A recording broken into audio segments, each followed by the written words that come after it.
plaisir d'organiser avec Marc Aouston, qui est le conseiller du président de FIV, et en partenariat étroit avec nos amis d'Accenture ici présents. Juste un mot sur l'Alliance Industrie du Futur, l'AIF que vous connaissez. Elle porte le comité stratégique de filière des solutions pour l'industrie du futur dans le cadre du Conseil national de l'industrie, présidé par le Premier ministre. Et on a toujours eu pour vocation de fédérer l'écosystème des offreurs de solutions industrielles autour d'une ambition commune. Cette ambition, c'est d'accompagner, d'accélérer la transformation, la modernisation de notre appareil productif vers plus de performance, plus d'innovation, de durabilité, en particulier à travers la digitalisation et la décarbonation. Aujourd'hui, on est dans un contexte toujours le merdier pour avoir du son. C'est toujours pas possible d'avoir du son. Quelqu'un nous entend là? Oui. Je peux continuer. On est dans un contexte de mutation rapide de l'industrie et au premier semestre 2025, il y a quelques jours, l'Observatoire de la DGE nous a montré que le nombre d'ouvertures et d'extensions de sites industriels est encore supérieur au nombre de fermetures en France, mais de peu. Donc la data, dans ce contexte-là, est devenue un levier stratégique absolument majeur qui permet non seulement de mieux piloter les performances industrielles, mais aussi elle permet d'anticiper, d'optimiser, d'imaginer de nouveaux modèles de production. C'est ainsi qu'on a identifié 3 sujets prioritaires: la donnée au service de la performance industrielle, le jumeau numérique et l'IA dans l'industrie. Vous voyez, donc on a une ligne éditoriale de nos webinaires qui va couvrir la trajectoire de la fondation data à l'IA, qui fait partie des technologies clés de notre feuille de route technologique. Alors ce matin, nous allons, pour commencer, voir comment les entreprises industrielles mettent concrètement la data au service de leur performance à travers le regard croisé d'experts et de témoins de terrain. Et je tiens à remercier chaleureusement nos partenaires d'Accenture, en tout premier lieu Max Blanchet, senior partner, et Nicolas Moreau, partenaire également, ainsi que nos intervenants de Schneider Electric, en particulier Jean-Baptiste Funten, le responsable du centre d'excellence automatisation, ainsi que le site du Vaudreuil, dont on aura le plaisir d'avoir une contribution lors de cette première session. Nous sommes particulièrement fiers de mettre ainsi en lumière nos vitrines de l'industrie du futur, et en particulier l'une de ces 132 vitrines labellisées. Le site de Vaudreuil est même une vitrine internationale puisqu'elle a été distinguée par le World Economic Forum il y a quelque temps. Également membre de notre club premium des vitrines qu'on est heureux d'avoir ici. Donc merci aussi à Sébastien Devreau et à Christophe Eschenbronner qui sont les pilotes avec dynamisme du comité vitrine de l'AIF. C'est vraiment un honneur, un privilège pour nous de valoriser le savoir-faire français à travers ces entreprises exemplaires qui sont nos vitrines de l'industrie du futur, et elles représentent l'excellence de la French Fab. Donc nous aurons le plaisir de le retrouver au fur et à mesure de prochaines sessions de webinaires Industrie du futur. Je m'arrêterai là, je vais vous proposer, lorsque vous aurez des questions, de les poser sur le chat, et elles seront récapitulées, reprises dans la dernière partie de notre webinaire. Et maintenant, je vous souhaite à toutes et tous un excellent webinaire, et je laisse la parole à Marc Aouston, qui est le pilote de notre club premium des vitrines Industrie du futur, qui va nous présenter plus précisément l'agenda du webinaire et un rapide point d'actualité. Marc, c'est à toi. Merci. Marc, tu es en mute. Petit incident technique normal. Voilà, je suis ravi d'être avec vous ce matin pour cette première ou ce premier webinaire autour des vitrines du futur. Donc, au niveau de l'agenda, vous allez le voir, je ne vais pas l'insister, mais on va se succéder. Et bien sûr, le point d'orgue, c'est la contribution de nos amis de Schneider Electric sur l'usine du Vaudreuil et tout ce qu'ils y ont réalisé. Avant cela, Accenture nous fera un petit point aussi sur l'avancée de l'industrie du futur et des méthodologies qui sont nécessaires à mettre en place. Moi, je voudrais simplement vous rappeler un petit peu l'écosystème de la filière industrie solutions du futur. C'est un écosystème qui est donc, je dirais, où l'AIF est partie prenante, même une espèce de pierre angulaire. Nous avons autour de nous les organisations professionnelles de l'industrie dans leur grande majorité, des partenaires académiques pour soutenir la réflexion, des partenaires technologiques, bien évidemment, puisqu'il faut quand même des offreurs de solutions, il faut de la technologie pour pouvoir aller dans cette direction-là. Et puis, bien sûr, l'inévitable financement de toutes ces opérations, le financement de la réindustrialisation, de la modernisation de notre industrie, qui sont représentés donc par BPI France et France Invest, qui sont des partenaires de longue date pour nous. Au total, plus de 300 professionnels sont impliqués autour de cette filière. Ici, aujourd'hui, l'objectif principal de ces webinaires, c'est justement de mettre en exergue, de montrer nos vitrines du futur, ce label qui a été développé par l'AIF et ses partenaires. Vitrine du futur, ça veut dire qu'il y a des actions qui ont été extrêmement bien conduites, qui ont été façonnées, qui ont été dont on a compris la méthodologie, qui sont réplicables, en tout cas qui servent d'illustration et d'exemple. Et ces vitrines du futur, nous en avons 132 aujourd'hui, depuis les 5 dernières années où cela a été mis en place. Ça commence à devenir un nombre intéressant, ça commence à devenir une réalité, quelque chose de bien imprégné, de bien ancré dans l'industrie française. Nous sommes dans tous les territoires, nous couvrons quasiment tous les secteurs de l'industrie et des services. Donc, nous sommes dans une phase d'accélération sur la mise en place de ces vitrines. Je vous rappelle que les vitrines, c'est un label, ce n'est pas un concours. Et donc, plus il y aura d'entreprises qui se présenteront à nous pour pouvoir développer, structurer leur approche, pour en faire bénéficier toute l'industrie française, mieux ce sera. Donc, n'hésitez pas, si vous avez dans vos entreprises des projets qui vous paraissent d'un intérêt large, qui peuvent faire preuve donc d'une volonté forte de l'ordre de changement, d'organisation, de transformation, en intégrant toutes les dimensions de l'industrie du futur, n'hésitez pas à revenir vers nous, ça sera avec plaisir que nos équipes vous aideront à déployer et à obtenir ce label.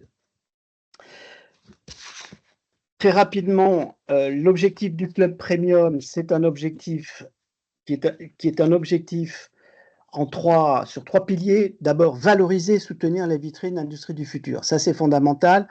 Toutes ces entreprises-là, ces 132 vitrines ont travaillé, continuent à travailler. On n'est pas vitrine un jour et on ne l'est plus le lendemain. Quand on est rentré dans une logique de vitrine du futur, eh bien, on y reste.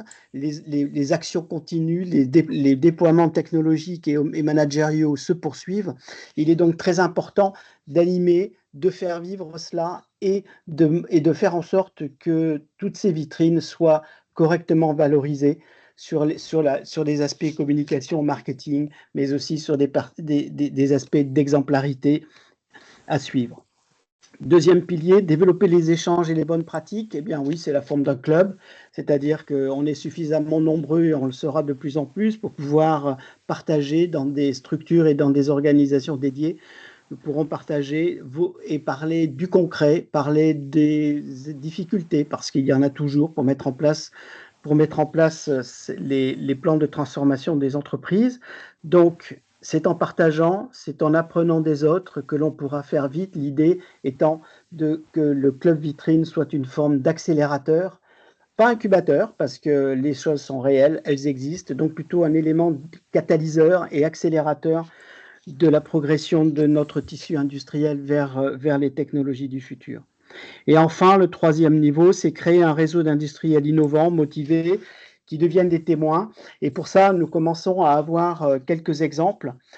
Et c'est ce que je voudrais développer dans les 3 minutes pour vous expliquer un petit peu les grandes actualités qui se sont produites récemment ou qui vont se produire. Donc, merci Marc. Est-ce que je peux t'interrompre un instant et laisser la parole à Max Blanchet, le senior partner d'Accenture, qui peut-être veut dire aussi quelques mots en introduction avant que tu poursuives. Merci Max. D'accord. Merci Jean-Marie. Écoutez, on est tout à fait ravis de lancer cette nouvelle initiative des webinars. Il se trouve qu'avec Jean-Marie et l'Alliance, nous avions déjà organisé des rencontres de l'industrie pour favoriser la réindustrialisation en France, et c'était des réunions en présentiel, puis elles ont été annulées à cause du Covid, malheureusement. Et c'est comme ça que récemment, on a repris effectivement le flambeau en disant qu'on allait être plus moderne et faire ça par un webinaire. Donc, ravi d'être là aujourd'hui avec vous et de co-animer ces séances. Et donc, nous aiderons à identifier effectivement les intervenants de qualité dans ces différents webinars. Et l'objectif étant effectivement de promouvoir notre industrie française qui est un peu menée à mal, hein, on connaît tous la situation, mais il y a quand même des signes positifs et c'est ça qu'il faut faire ressortir effectivement dans ces vitrines. Quels sont les éléments positifs qui avancent, et la France qui avance, l'industrie en marche, entre guillemets, que l'on veut mettre en valeur. Voilà. Et donc, voilà pour mon introduction. Peut-être je peux laisser la parole maintenant, on passe à Marc ou Nicolas. On redonne la parole à Marc. Merci beaucoup, Oui, Max. Oui. je la reprends, mais peut-être juste pour 30 secondes, si on pouvait passer sur le slide de l'actualité. Voilà, simplement pour vous dire que dans l'actualité récente, les vitrines prennent une place de plus en plus importante. Je citerai le premier événement qui se tient les 15 et 16 novembre à l'Élysée. C'est l'exposition Fabriquée en France. Sachez que sur les 2200 entreprises candidates à présenter leurs produits et leurs solutions, 120 entreprises ont été retenues et parmi ces 120, nous avons 3 de nos vitrines qui sont à l'honneur. Donc, la visibilité commence à se faire et on peut considérer que nos vitrines ne font pas que transformer leurs industries, elles deviennent aussi ambassadrices de l'excellence française et ça, c'est remarquable. Dernier élément aussi, c'est celui qui porte peut-être sur les plans data, sur le plan data for Industry, par exemple, qui mobilise France 2030. Ce que je veux dire par là et au travers de ces exemples, c'est que nous sommes soutenus par les financements mis en place par le gouvernement et bien évidemment, la place des vitrines est tout à fait non seulement recommandée mais souhaitée dans ces genres de projets, dans ces demandes d'appel à projets. Il faut effectivement que nos vitrines prennent une place qui leur est due et qui montre la dynamique de notre tissu industriel. Voilà, je n'irai pas plus loin parce que le temps tourne et nous devons avancer sur les sujets. Merci beaucoup. Merci Marc. Je vais prendre la suite. Bonjour à tous. Donc, je suis Nicolas Moreau, je suis Managing Director chez Accenture, spécialisé sur les sujets de stratégie des opérations et d'industrie du futur. Donc, si on passe sur la page suivante, je vais vous présenter aujourd'hui les 4 étapes vers la transformation digitale, vers l'industrie 4.0 ou encore les opérations autonomes. Ces 4 étapes, vous les voyez à l'écran, elles nous ont servi aussi à structurer une étude dans laquelle on a interrogé plus de 900 entreprises pour évaluer leur maturité digitale, donc sur ces 4 niveaux. Et alors, je vais commencer par vous présenter ces 4 niveaux, et ensuite, je vous dirai un mot sur le résultat de l'étude. Alors, le premier niveau, c'est un niveau qu'on a appelé basique. C'est donc un niveau où vous avez beaucoup d'activités manuelles, beaucoup de papier, de l'Excel, avec de premières initiatives digitales qui apparaissent, des premiers POC. Et on avait, si vous regardez juste en dessous, là, vous avez une comparaison avec la navigation routière. Et c'est l'ère du papier, donc on est sur la carte routière. Le deuxième niveau, c'est le niveau digital. Donc dans ce niveau, les entreprises ont d'une part rationalisé, optimisé leur processus par fonction, et d'autre part, augmenter cette fonction avec une capacité digitale, avec un outil digital. Par exemple, avant, on faisait son planning, sa planification sur Excel. Dans l'ère digitale, on va travailler dans un processus qui a été optimisé dans un outil digital de planification qui va permettre de nouvelles fonctionnalités, comme du travail plus collaboratif, de la visualisation. Donc, ça va d'une part rendre le processus plus robuste, et ça va d'autre part aussi créer de nouvelles datas. Et si on fait le lien encore avec la navigation routière, en fait, on est sur la première génération de GPS, où on avait simplement digitalisé les cartes routières avec quelques premières fonctionnalités. Alors, comme je vous le disais, on a créé dans l'ère digitale de nouvelles données, et ces nouvelles données, dans l'étape 3, on va les interconnecter. Donc, on va regarder les différents silos de données par fonction, donc le planning par exemple, avec la production et la finance, ce qui va permettre de débloquer des cas d'usage plus avancés. Donc c'est là où on va commencer à parler de simulation, de prédiction, voire de prescription avec des outils de Generative AI.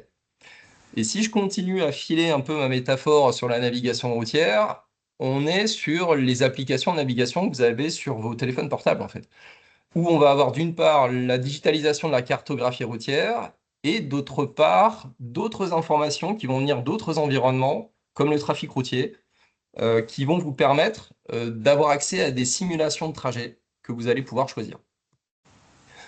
La quatrième étape, on l'a appelée Next Gen.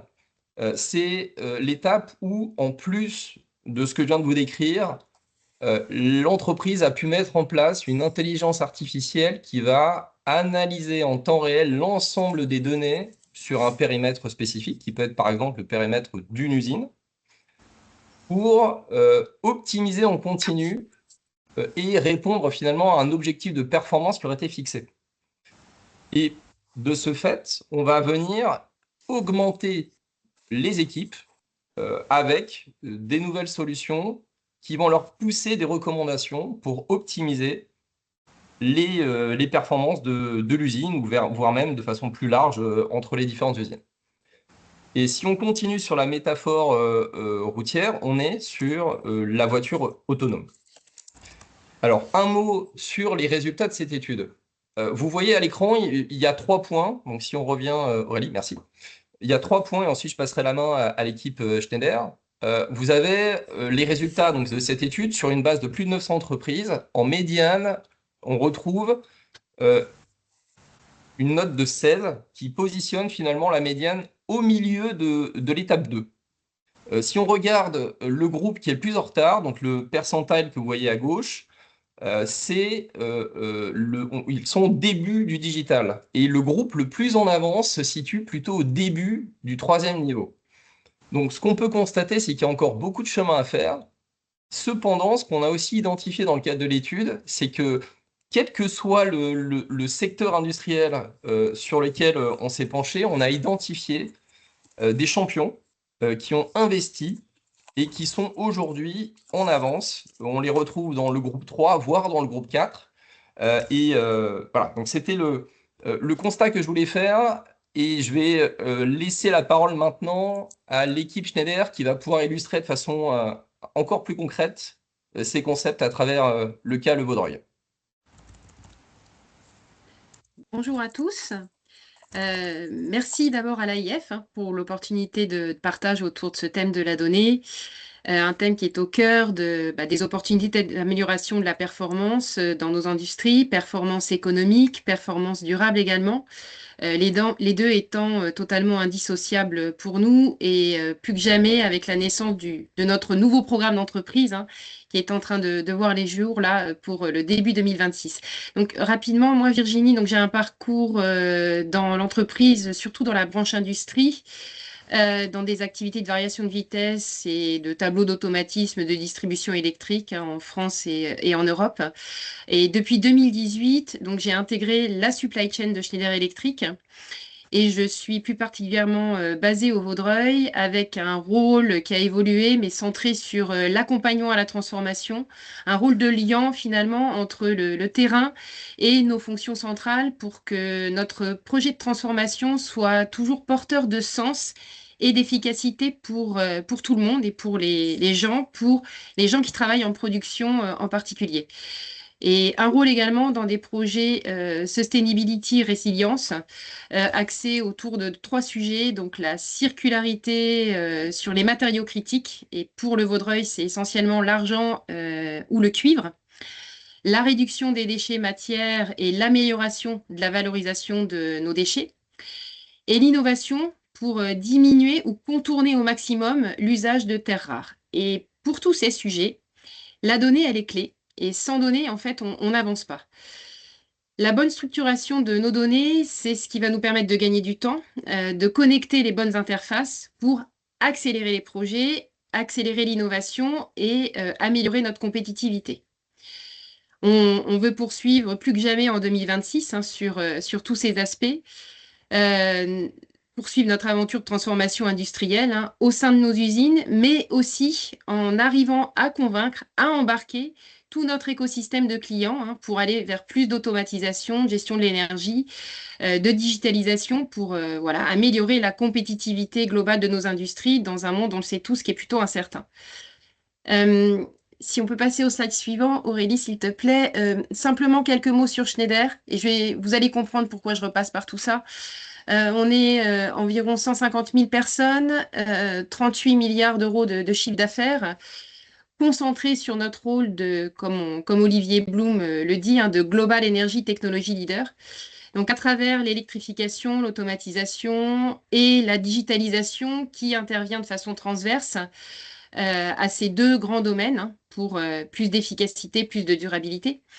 À noter, ce qui est important, c'est une présence qui est équilibrée sur l'ensemble du territoire mondial, basée sur un principe de régionalisation. Ça veut dire quoi? Ça veut dire qu'on produit pour notre zone. Je suis au Vaudreuil. On est 4 usines aujourd'hui dans le monde, 4 usines sœurs à produire des contacteurs. Et en France, au Vaudreuil, je produis pour le territoire européen. Donc, on a l'ensemble de nos usines qui fabriquent ces contacteurs, qui sont capables et de servir leur région, mais aussi de se passer le relais en cas de coup dur, comme ça a été le cas pour le Covid. Et d'où l'importance de pouvoir bien fonctionner avec des systèmes communs et d'avoir des données communes qui nous permettent facilement de prendre le relais pour une usine n'importe où dans le monde quand on a un problème, comme ça a été le cas pendant le Covid. Si on passe sur le slide suivant, Aurélie, moi je voudrais revenir sur l'histoire de notre supply chain dans laquelle s'intègre l'usine du Vaudreuil. Elle ne s'est pas construite, cette supply chain, du jour au lendemain. Et ça vaut le coup de rappeler quels sont ses fondements, ce à quoi on est parvenu, car finalement, c'est à travers la succession de l'ensemble de nos programmes que s'est structuré un écosystème de la donnée qui est en perpétuelle amélioration continue. Donc, partant de nos usines, de nos centres de distribution, de l'impact du lean manufacturing qu'on a déployé partout, et dans une organisation qui doit toujours penser à la simplification parce qu'on est gros, on est complexe, on a de nombreux pays et systèmes de données et on va devoir travailler notre organisation, la structuration de nos données pour aller encore plus loin et aller chercher de la performance. Et c'est comme ça que vous voyez là en 2011, on a créé ce qu'on appelle One Global Supply Chain. C'est considérer en fait l'ensemble des usines et de toute la chaîne logistique au sein d'une seule et même entité. Et ça nous a aidé à mieux prendre en compte les différents types de clients, nous adapter à leur comportement, travailler notre agilité et à commencer à initialiser l'usage de solutions standards pour mieux appréhender la donnée disponible et mieux la gérer. Donc l'ensemble de ces phases, en fait, elles ont été les prémices du démarrage de notre programme SMART, que vous voyez en 2018, qui a permis de faire naître un standard de solutions en réponse aux besoins du terrain pour suivre mieux ce qui se passe en temps réel, puis a posteriori, pour mener des analyses et des plans d'action. Et moi, j'ai envie de revenir sur un exemple très simple, mais qui est très parlant sur l'apport de la donnée.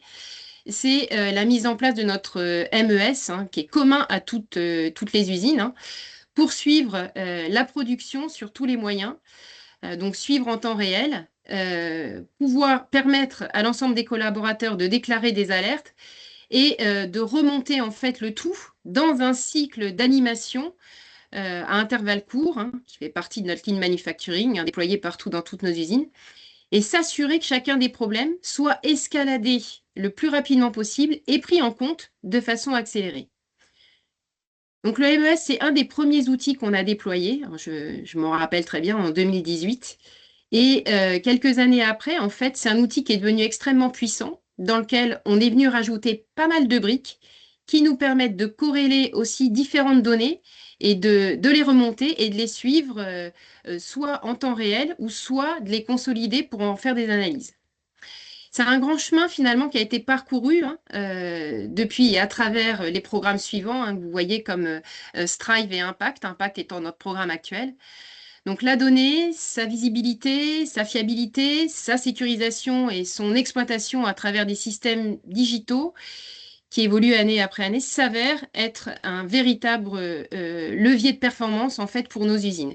Et c'est vraiment ça qu'on continue de travailler avec beaucoup de précision dans le programme Impact. D'ailleurs, j'ai envie de soulever que dans notre pilier performance, il y a toute la partie unification des processus. On a un programme qui s'appelle Unify, où on va sélectionner ce qu'on appelle des best of breed.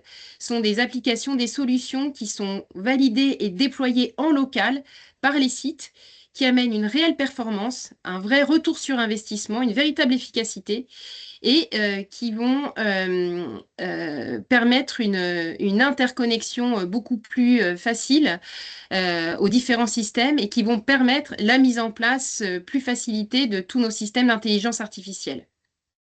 Voilà, donc on a mis en place de l'intelligence artificielle à différents niveaux, mais tout ce processus d'unification, d'uniformisation et de structuration de la donnée, c'est ça qui va rendre plus performante la mise en place de systèmes intelligents, de systèmes d'intelligence artificielle. Donc il y a vraiment, et ça j'insiste là-dessus, dans ce parcours de transformation et de structuration de la donnée, une approche qui a été top-down, parce qu'il nous a fallu des standards. Et ces standards, ils sont incontournables pour pouvoir bien démarrer cette transformation. Mais il y a aussi tout l'aspect bottom-up, donc avec une autonomie conférée aux usines pour bien structurer en fait toute la hiérarchie de l'ensemble des éléments, des moyens qui constituent l'usine, pour pouvoir travailler sur des cas concrets, pour pouvoir bien focaliser sur les sujets essentiels qui vont nous permettre de gagner en compétitivité et en performance. Si on passe au slide suivant, Aurélie, on va voir la mise à l'échelle en fait du programme. En fait, voilà, des usines pilotes à l'avènement de sites smart, dotés de ce qu'on appelle de solutions standards, des minimum mandatory requirements, qui vont apporter déjà de premiers retours sur investissement, mais jusqu'à l'élargissement en fait de la maturité digitale qui va profiter à l'ensemble des sites qui construisent ce qu'on appelle aujourd'hui leur transformation story. Donc par l'adoption générale des outils, la maximisation de l'automatisation, la généralisation de la vision intelligente et l'usage des data analytics et de l'IA, permettant d'accéder à des résultats que vous voyez donc sur la partie droite. Voilà, donc c'est des résultats en fait qui sont concrets dans différents domaines. J'ai envie de parler, nous, de toute l'aventure qu'on a vécue sur la partie efficacité énergétique, parce que l'ensemble des solutions qu'on a mises en place dans le respect de ces retours sur investissement, ça nous a permis de réduire drastiquement nos consommations énergétiques et bien plus, mais aussi d'améliorer notre compétitivité. Là où l'énergie, en fait, c'est un critère important aussi dans le coût des produits qu'on fabrique, et que ce levier-là, on l'actionne de toutes les façons et on continue sur des domaines qu'on n'aurait même pas imaginé encore au tout début de notre transformation. Voilà, donc pour parler plus concrètement au Vaudreuil, donc on a suivi ce chemin de structuration de la donnée. Toute la donnée usine en provenance des machines, elle est remontée en OPC via nos automates, nos capteurs, dans une plateforme qu'on va considérer comme un data lake OT, toute la donnée machine, dans un data lake qu'on nomme Aveva Pi. Donc ça, c'est d'un côté. De l'autre côté, on a tout notre data lake de données IT, tout ce qui va venir de notre MES, de notre ERP, par exemple.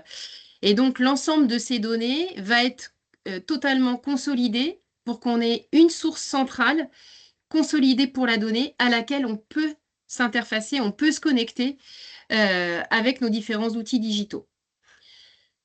Voilà, tout ça fait qu'on a une seule source donnée OT par usine.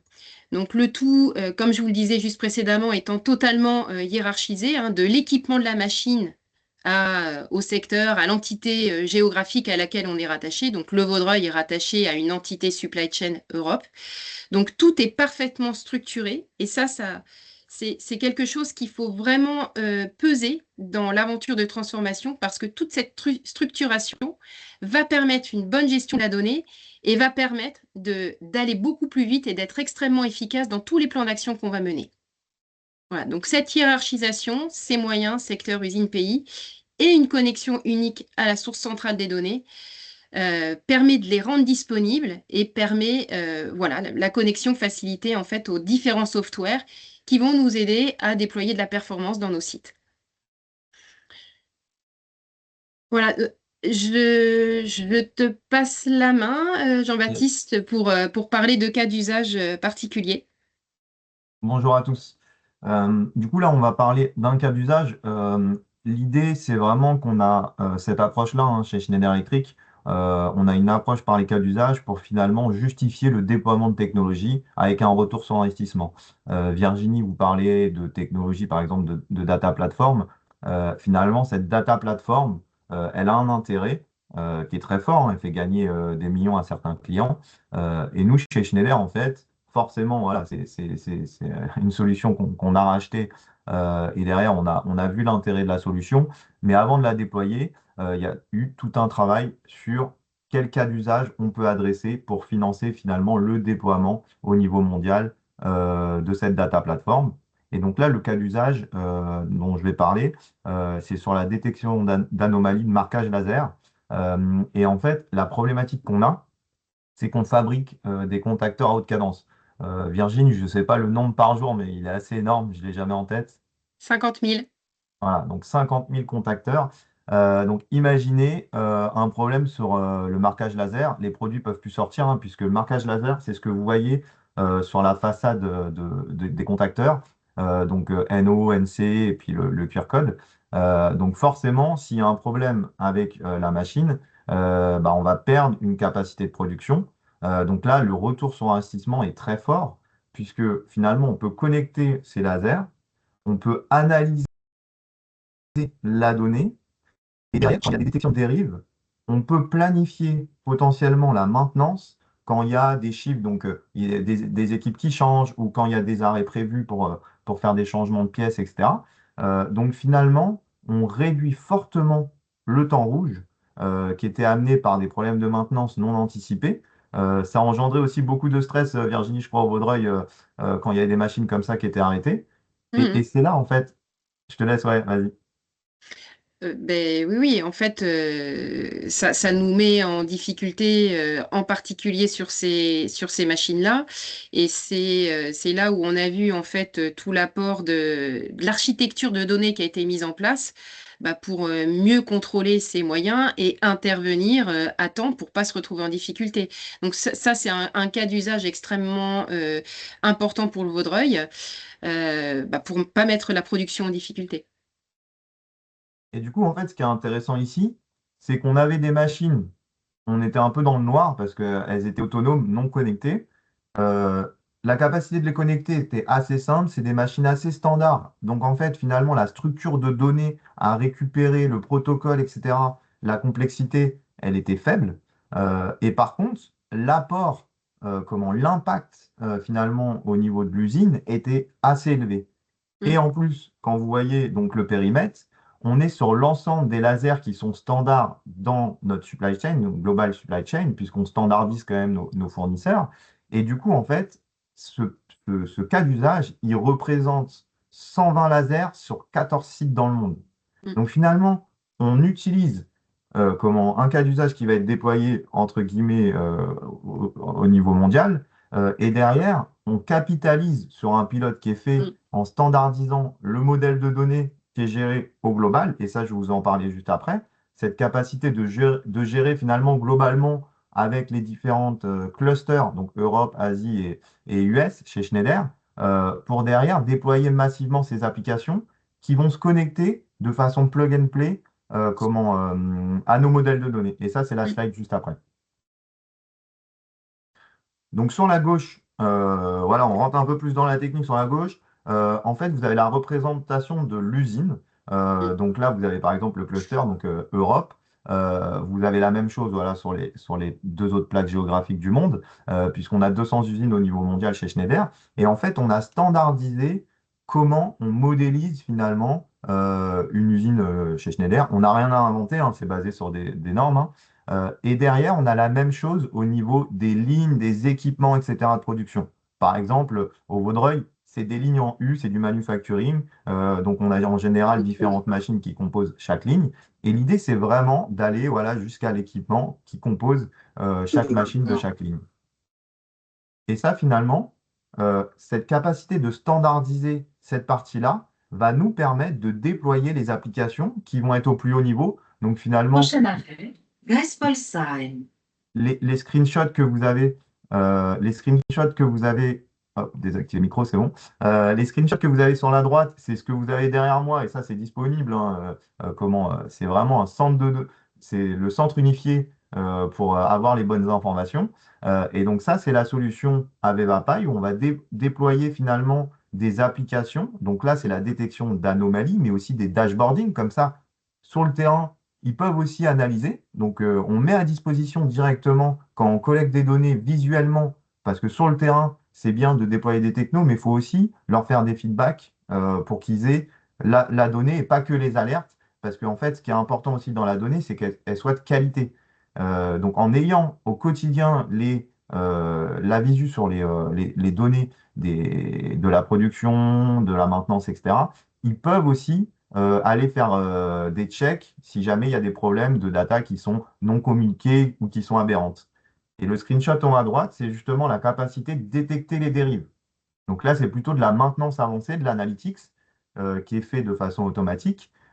Et derrière, vous voyez que grâce à cette standardisation, en une semaine, et ben, du coup, il y a 7 lasers qui ont pu être déployés parce que justement, on a pré-mâché le travail au niveau global, puis ensuite, on l'a déployé au niveau de l'usine. Mm.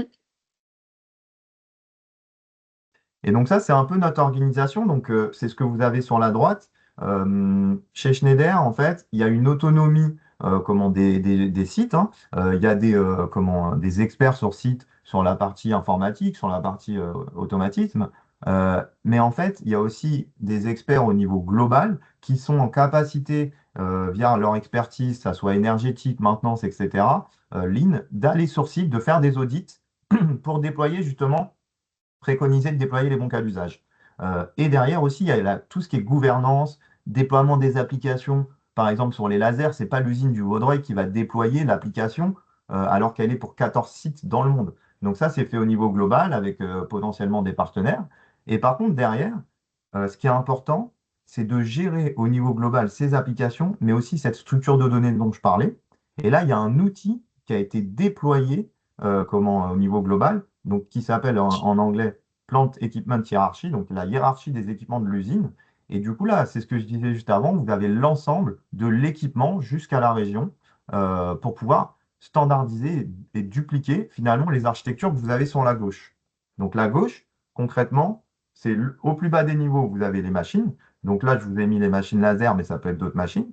On a chez Schneider un logiciel qui est standard pour la collecte, la modélisation des données qui s'appelle Unified Data Collector. Pourquoi on utilise ce software? En fait, l'idée, c'est de collecter une fois la donnée et de l'exposer beaucoup de fois. Pourquoi? C'est que là, on alimente notre data platform, mais potentiellement, on a en local un dashboard. On peut avoir la partie monitoring énergétique, etc., etc. On a de plus en plus d'applications dans l'industrie. Donc, en fait, on a un logiciel dédié au niveau local pour collecter la donnée, l'exposer de façon standard et cybersécurisée, puisque la cyber, c'est un des piliers de la transfo digitale.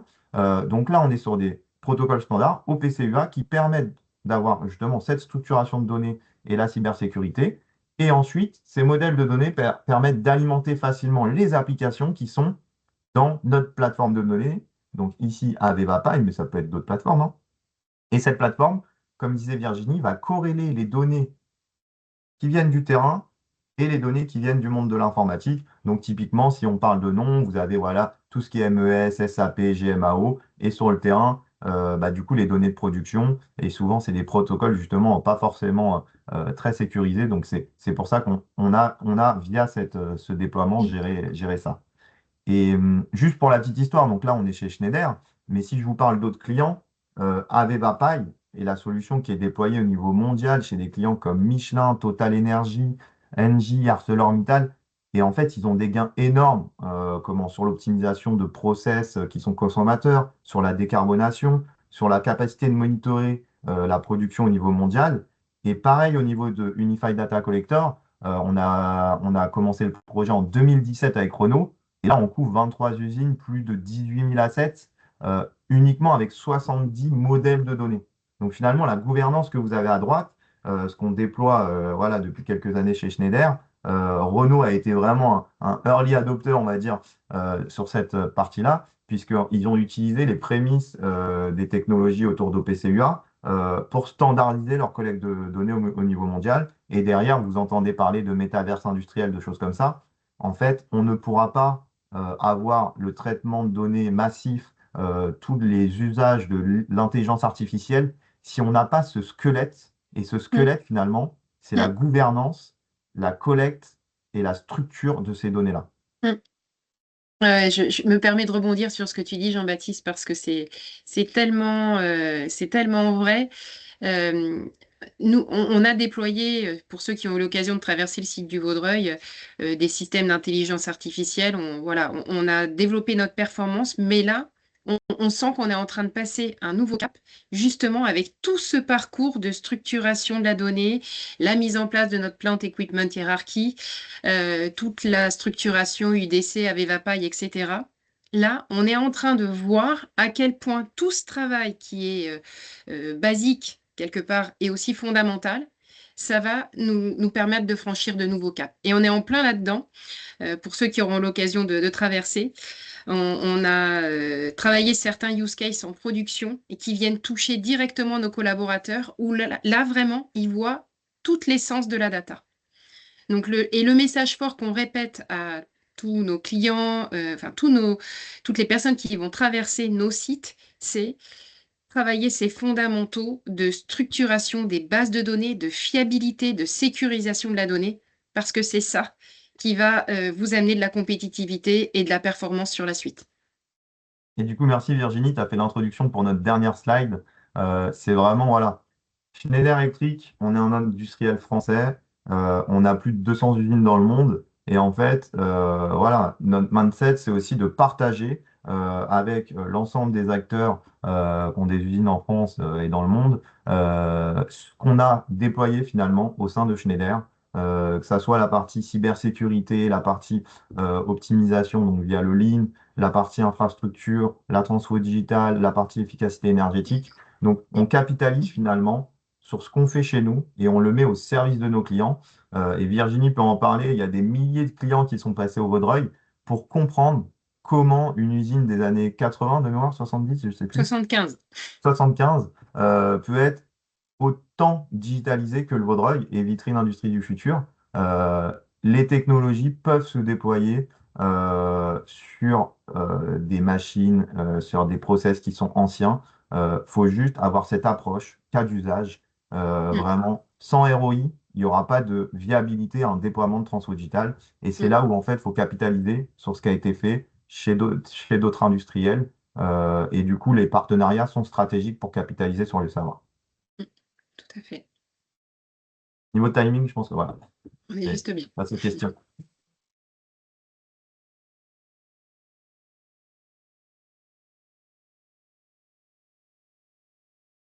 Première question, d'Éric Truffet.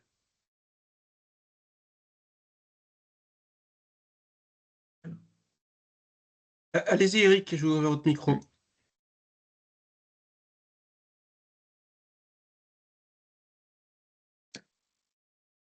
Eric, il faudrait que vous ouvriez votre micro.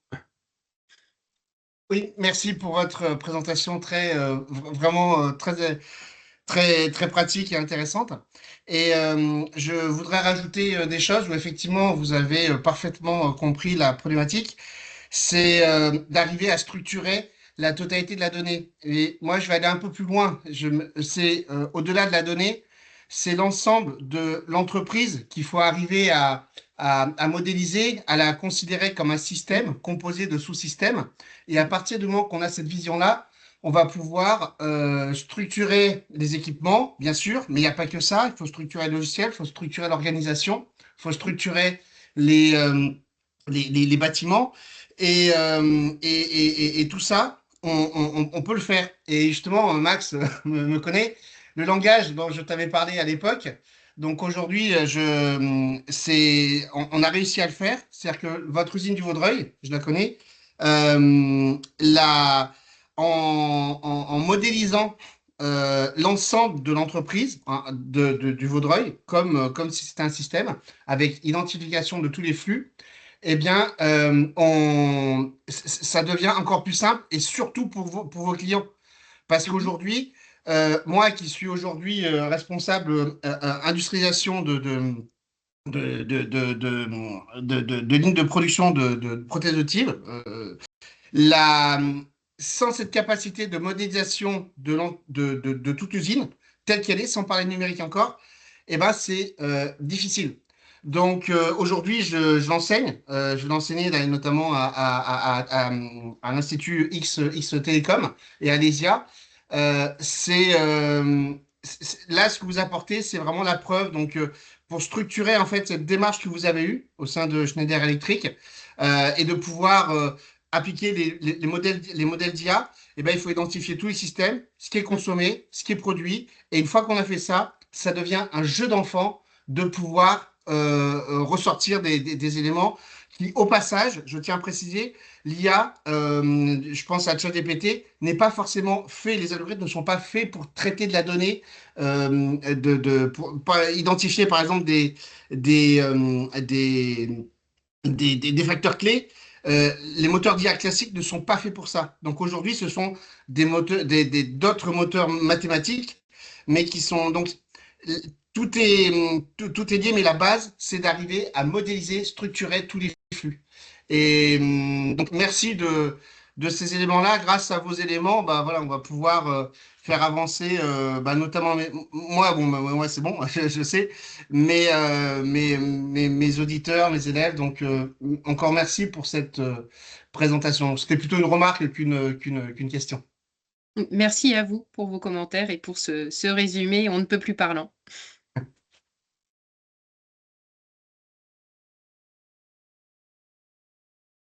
Et d'ailleurs, je rajouterai une petite chose.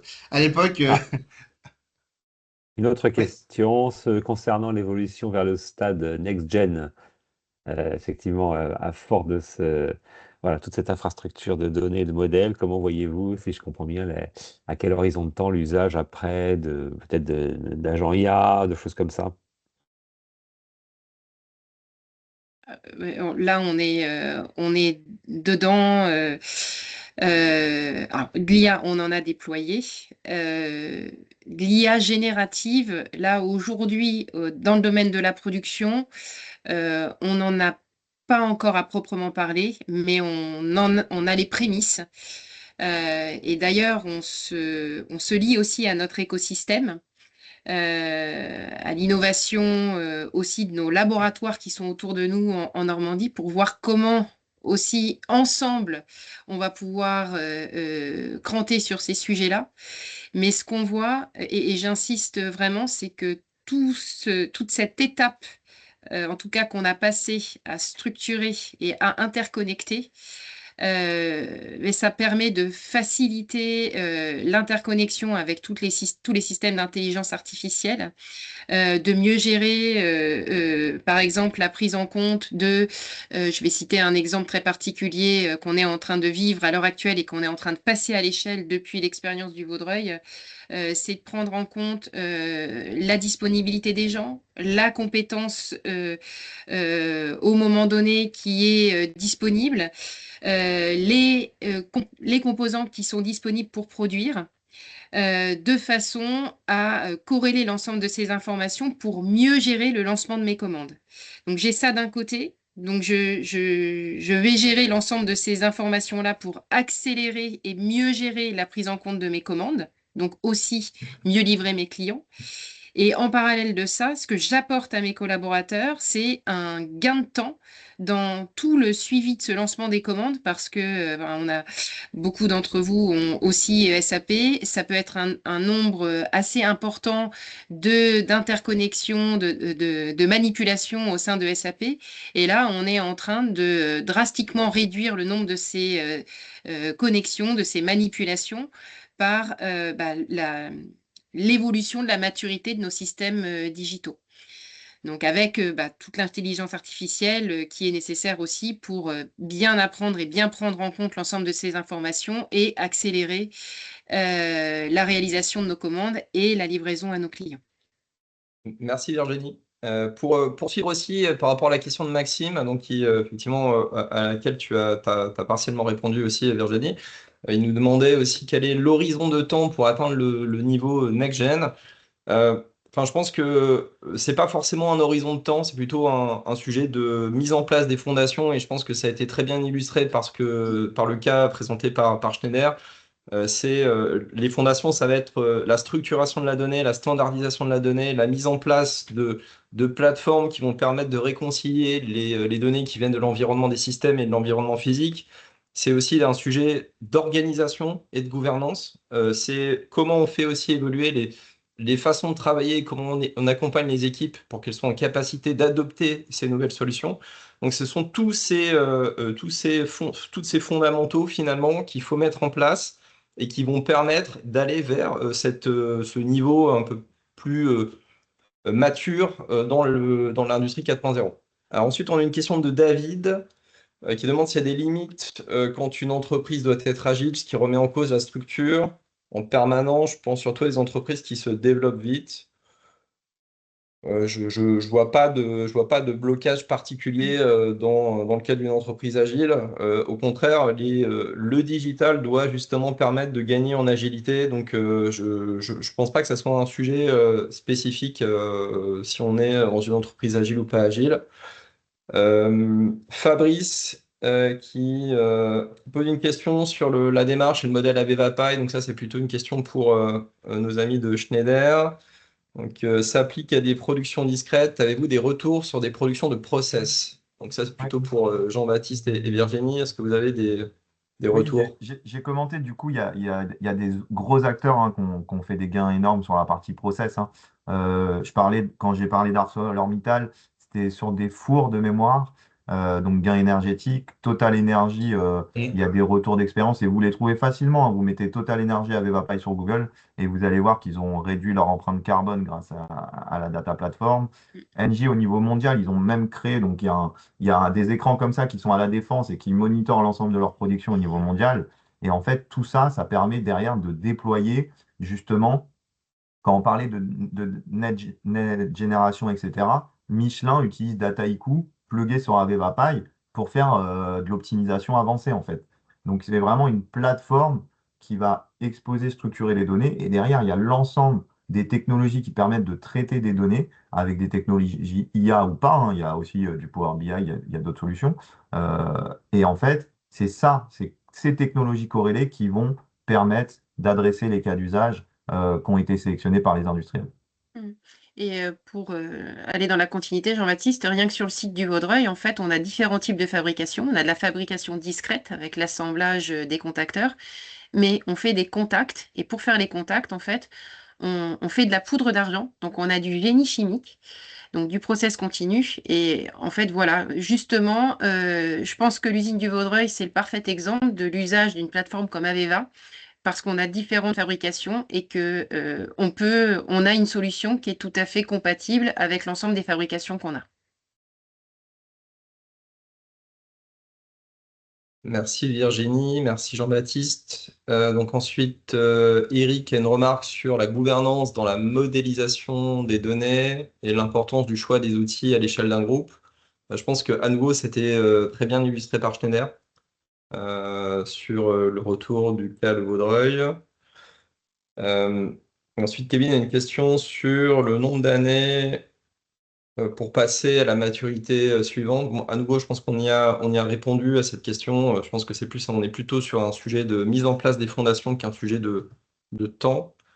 Les bénéfices financiers, effectivement, vous en avez parlé aussi, Virginie, à travers les impacts que vous avez sur les indicateurs de performance opérationnelle.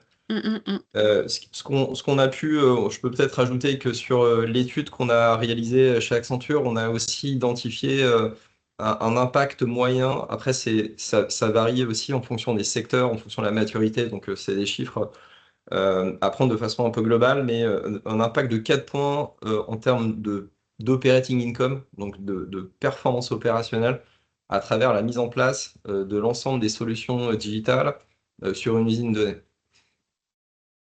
Ensuite, qu'est-ce qu'on pense des dark factory? Euh, euh, bon, moi, j'ai du mal avec ce concept de dark factory. Enfin, une usine, c'est pas un entrepôt. Je pense plutôt que ces nouvelles solutions digitales vont permettre d'augmenter les équipes et de les repositionner sur des tâches à plus forte valeur ajoutée. Donc, il y aura toujours de l'humain dans les systèmes industriels, dans les systèmes de production. Donc j'ai du mal à nouveau avec cette notion. On ne va pas éteindre la lumière dans les usines demain. Je ne sais pas ce que vous en pensez, Ouais, Virginie, Jean-Baptiste. il y a un sujet sur ça, c'est en fait, depuis des années, il y a les gens qui sont au niveau des métiers, au niveau de l'informatique, qui demandent de la data au terrain. Du coup, les gens sur le terrain passent du temps à exposer cette donnée-là, etc. Et là, ce qu'on vient de diffuser finalement, c'est de recentrer sur les gains, etc. Et en fait, c'est mieux que les gens sur le terrain, et Virginie peut en parler mieux que moi, ben, en fait, ils soient focus à résoudre les problèmes. Et il y aura forcément des problèmes, en fait, dans une usine. Donc, l'usine toute autonome, elle n'existera pas. Par contre, les tâches à faible valeur ajoutée, les tâches qui apportent des TMS peuvent être résolues, par exemple, par des cobots. Et en fait, c'est là où on valorise finalement l'humain, et c'est pour ça qu'on parle d'industrie 5.0. L'humain est au Oui. cœur de l'industrie de demain. Par contre, l'humain va être sur des tâches intelligentes, c'est-à-dire remplir des fichiers Excel, des papiers, des choses comme ça. Si on veut une usine pilotée par les données et être plus performant que nos compétiteurs qui sont en général à l'autre bout de la planète, il faut qu'on se transforme.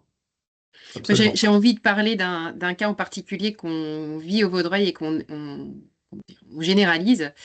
On manage en fait l'air comprimé. Traditionnellement, l'air comprimé, on le soufflait tout le temps, de façon égale, un peu partout sur nos machines. Et on a identifié que c'était déjà 25% de nos consommations d'énergie et qu'il y avait vraiment de quoi faire pour pouvoir réduire la consommation d'air comprimé. Et on a mené un chantier d'ajustement en fait de l'apport d'air comprimé dans nos machines selon le cycle de la machine. Et en fait, pour mener ce projet, on a eu notre régleur sur un de nos sites, un de nos îlots de fabrication, qui a été en contact direct avec les data analystes et qui a pris un apport des data analystes pour voir quels impacts il avait sur sa machine et réciproquement. Et moi, j'ai envie de dire, en fait, la transformation digitale, ça tire la compétence.